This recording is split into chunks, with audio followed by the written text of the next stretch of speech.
Hey friends, welcome back. In this session, I'm going to give you yet another tip in Python.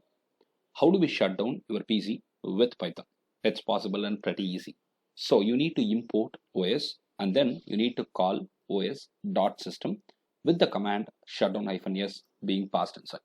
If you do that, it will be immediately shut down and I cannot record this video and I cannot show you the demo.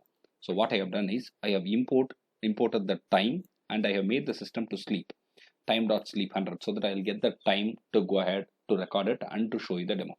So shutdown-s is the one that you need to pass as an argument to os.system, and that's all. Your system will be shut down.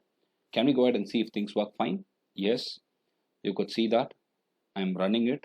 Now since that I have made it to sleep for 100 seconds, it will wait.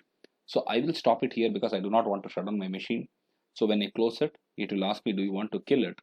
If I have not killed it, the system will shut down in 100 seconds exactly. So I have killed it. That's it. Try it out, and if it doesn't work, let me know. I'll tell you what exactly to do. It should work.